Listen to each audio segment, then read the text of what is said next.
एक बात नोट किया आपने, मोदी जी चीन का नाम लेने से इतना डरते हैं, इतना तो कोई अपनी बीवी के सामने अपनी एक्स का नाम लेने से नहीं डरता।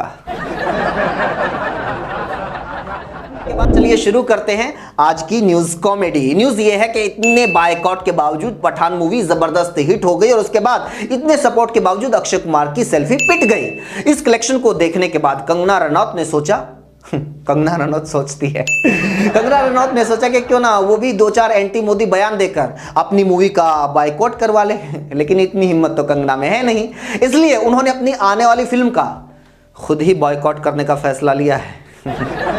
वैसे भी आजकल अंधभक्तों का बायकॉट ढंग से काम नहीं कर पा रहा है और ना ही सपोर्ट काम कर पा रहा है।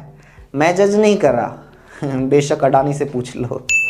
अंधभक्त हमारे देश की ऐसी लावारिश पॉपुलेशन बन गए हैं जो बेचारी जिसको भी अपना पापा मानने लगती है वही खुद को सेकुलर घोषित कर देता है। पिछले दिनों भारत हिंदू राष्ट्र बनने ही वाला था, तभी मोदी जी ने अजमेर शरीफ की दरगाह पर चादर चढ़ा दी। अंधभक्त इस सदमे से पूरी तरह उभरे भी नहीं थे कि आरएसएस के चीफ मोहन भागवत जाकर मस्जिद में बैठ गए और कसम से अंधभक्तों ने बाकायदा अपनी आंखें तेजाब के पानी से धोई हैं जब उन्होंने देखा कि स्मृति ईरानी की बेटी की शादी में शाहरुख खान गेस्ट है। ये तो उनको अब समझ में आया कि वो रेस्टोरेंट का नाम चिली सॉस अंधभक्तों के नाम पर ही रखा गया था। आंख से याद आया वो मोदी जी का चीन को लाल आंखें दिखाने वाला बयान, याद है आपको? बयान ही है, वैसे उन्होंने आज तक लाल पीला दिखाया कुछ नहीं है, क्योंकि अब लाल आंख दिखाना तो दूर, जब से मोदी जी पीएम बने हैं चीन का नाम लेने से इतना डरते हैं, इतना तो कोई अपनी बीवी के सामने एक्स का नाम लेने से नहीं डरता। एक्चुअली न्यूज़ ये है कि मोदी जी के विदेश मंत्री ही कहूँगा, क्योंकि जैसा बयान उन्होंने दिया है उसके बाद उन्हें देश का मंत्री कहने में शर्म आती है।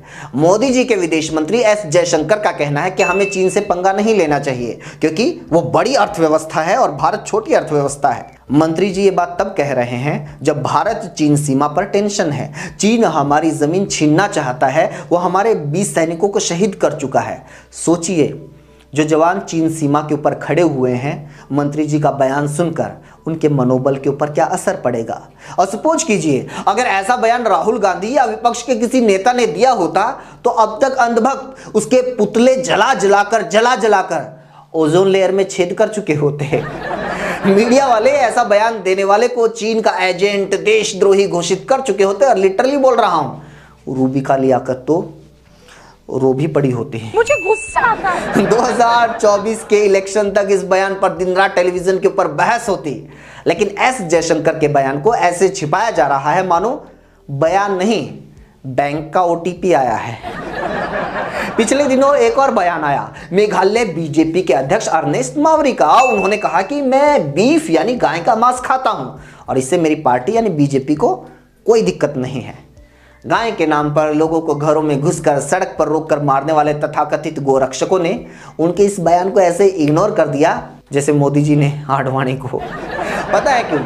अंधभक्तों के लिए ना देश इंपॉर्टेंट है, ना धर्म और ना ही गाय माता। उनके लिए इंपॉर्टेंट है बीजेपी, उनके लिए इंपॉर्टेंट है मोदी जी। मोदी जी की जय बोलकर आप गाय तो क्या, बेशक इंसानों को कच्चा चबा जाओ, कोई कुछ नहीं बोलेगा।